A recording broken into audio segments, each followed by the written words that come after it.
یەک ji balkêştirîn fuara hunera hemdem û modern Art International îsal sêyemîn car deriyên xweşhunerhez û hunermendan revekir.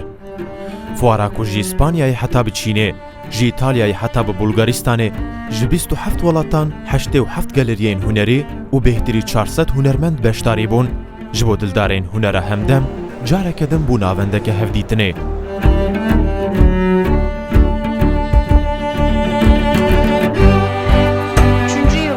هێد سێ ساڵیا خۆ de ev fuar gihîşte xaleke gelekî mezin. Ev jî tê wê wateyê ku pêwîstî bi tiştekî bi vî hawî hebû duwarê hunera hemdem û modern de. Fuar dîsa ji sê beşan pêk tê.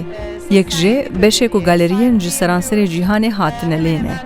Ya duwemîn, peykerên li qeraxa Xelîcê ya sêyem jî ji vîdeo anstallasyonan pêk tê ku bi awireke cihê balê dikişîne ser bûyerên di rojevê de. Art International di qada hunerî de bi min giringiya xwe nîşan da. Berî her tiştî beşdariya ev qas hunermendên biyanî ku herkê duwarê xwe de gelekî serkeftîne, tiştekî zav girîng û hêjayê ji bo dûrustkirina têkiliyên di navbera hunermendên biyanî û yên vê derê de. Dış alan heykelleriyle.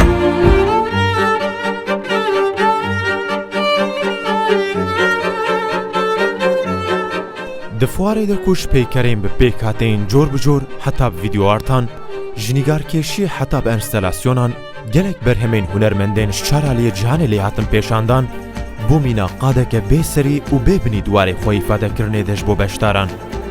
Berheman geh bi hûngivîneke biçûk rengê xweş û geşiyê jiyanê nîşandan, geh jî bi kirêtî û nexweşiya wê bûn rûyê şer, hilweşîn û talanê.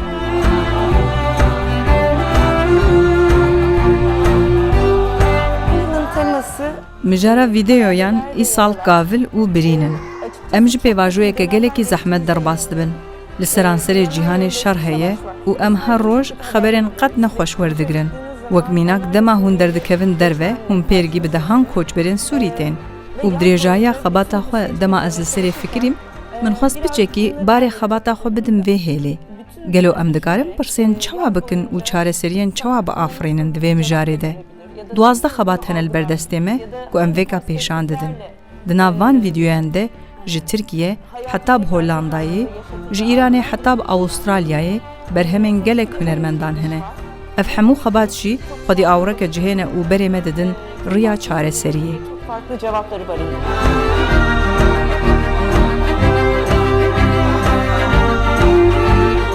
Xwedî cihêtiyekê jiyendin fikr û afrêneriya her mirovê. Bûyer heman bûyer, çav heman çav. Lê şêweyê karkirin û xwe îfadekirinê heta bêbes cihê hev. Ev fuara ku bi pêkhateya bi sedan hizr û ramanên cuda sînorên xeyalan serobino dike, ji bo dahatûyekê hêxweş beşdarên xwe vedixwîne wê pira ku hemû fikrên cihêwaz li hev dicivîne ji bo yek armancê.